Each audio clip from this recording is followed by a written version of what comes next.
We will also submit the revised charter of the University of Liberia to accommodate needed reforms and administrative structures.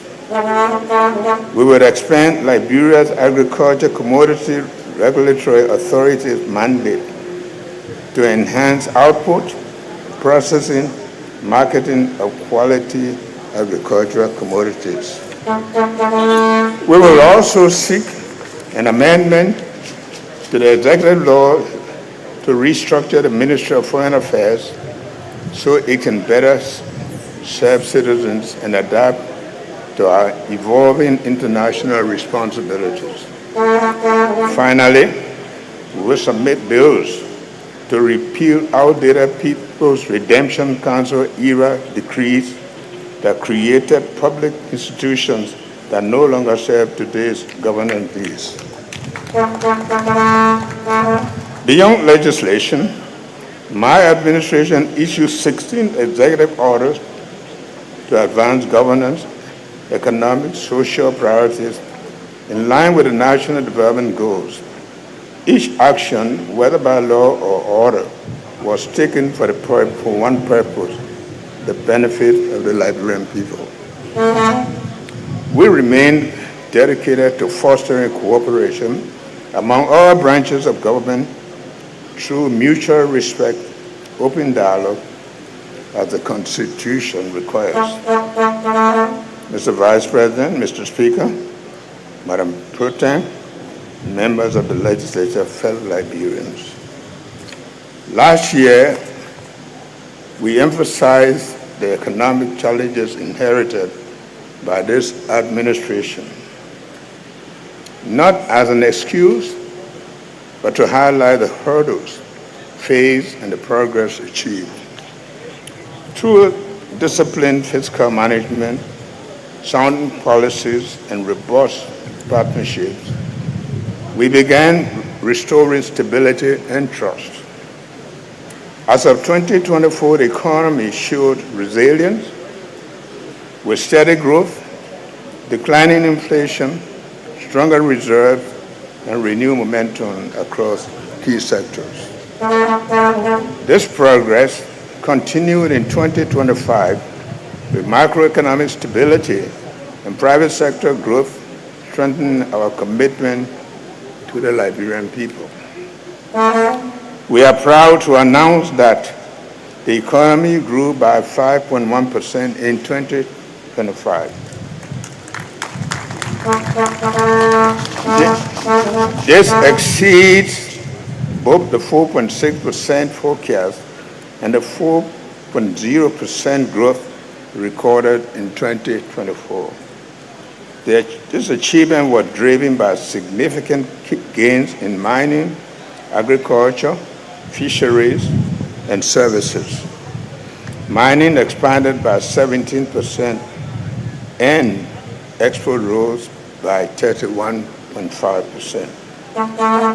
Looking ahead, ongoing reforms and infrastructure investment are expected to boost growth to over 5% in 2026, with average growth projected at about 6% from 2026 to 2028.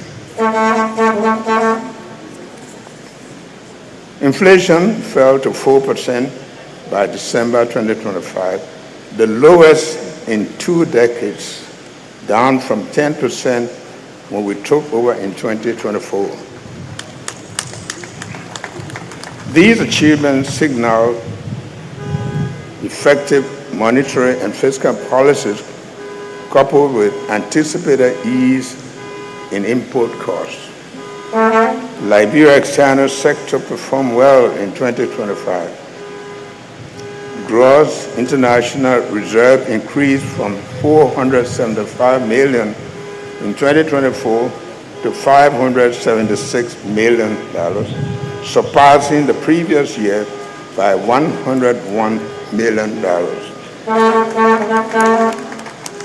Also, net international reserve exceeded IMF targets, potentially reaching $280 million by December 2025, and export grew over 31% to about 2.1 billion.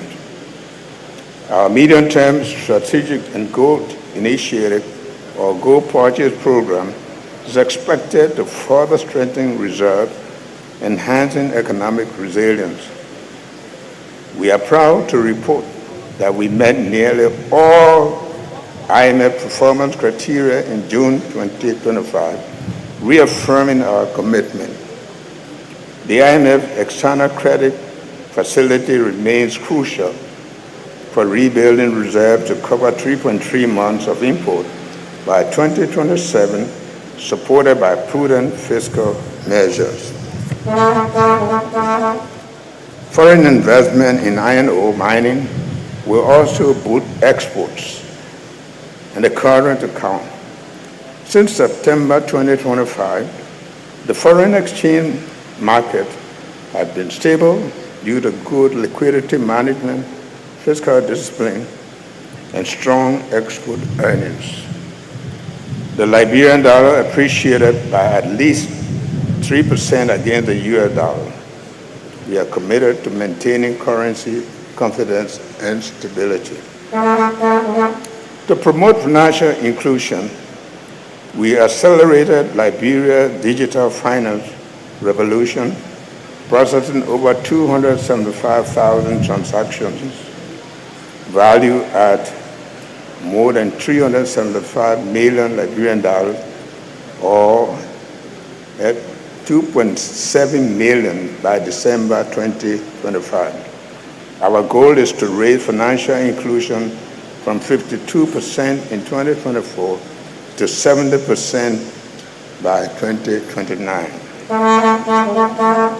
The central bank is rebuilding public trust by strengthening governance and accountability and managing government securities more openly.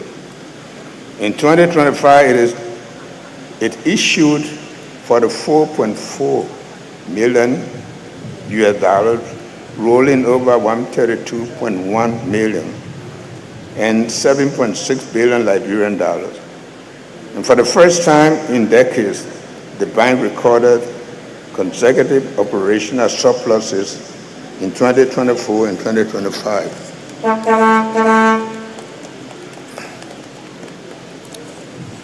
Mr. Speaker, honorable members of the House of Legislature, despite real achievements in 2025, our development program faced one of the toughest tests.